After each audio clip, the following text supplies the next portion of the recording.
Barkley Hendricks was an artist who had a passion to paint the milieu of his own life. He was interested in the physicality of a person, but also in capturing their spirit. He wanted to paint the people he knew in all of their grandeur and sexiness and sassiness and allure, and this particular painting is classic of that.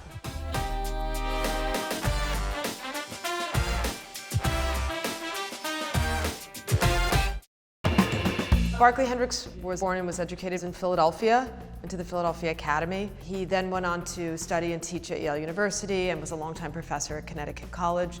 And he always stayed the course with his work in portraiture, always focusing on these people in his personal life, his friends, his family. He wanted to focus on largely African-American subjects of color, because there was such an absolute lack of them.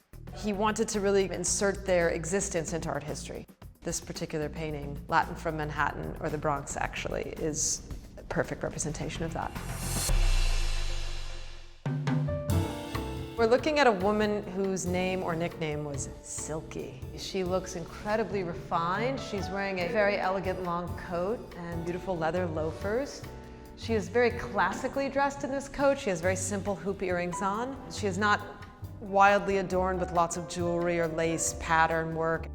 You know, dressed for power, dressed for success. Her hair is beautifully coiffed and it comes back and is a bit frosted along the top. Her style of eyebrows, makeup, clothing is all very au courant, very of the time. She is definitely a woman who is in control of her own self, her own destiny, her own interactions, her own movement through the world. I think when I saw this painting for the first time, I was always struck at how consistent and classical Hendricks is in his renderings. Even though there's a very conventional portrait-like setup he insists on for all of his portraits, he allows each sitter or each subject the dignity of their character shining through. He doesn't ever expect his female subjects to look pretty for the camera. He wants to capture the essence of their soul. So the fact that she's a very powerful, self-possessed person is something I think that comes across very, very well.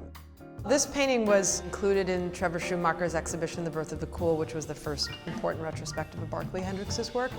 And it had a very particular place in the rhythm of that, because you could see some of his earlier portraits. Some of them were quite a bit smaller. A lot of them were of male subjects. This is an important painting in that show because it's the female subject that is absolutely the most self-possessed. Like, she is not there to be adorned. She is there to be respected. And I think that's something that Barkley really conveyed in this particular subject. I can think of a dozen artists that owe so much to Barkley Hendricks. To some degree, Kerry James Marshall, Hinda Wiley, naturally, Titus Calfer, Henry Taylor, I mean, the list goes on and on.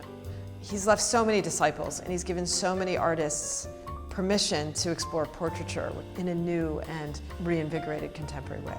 His star and his legacy burn bright.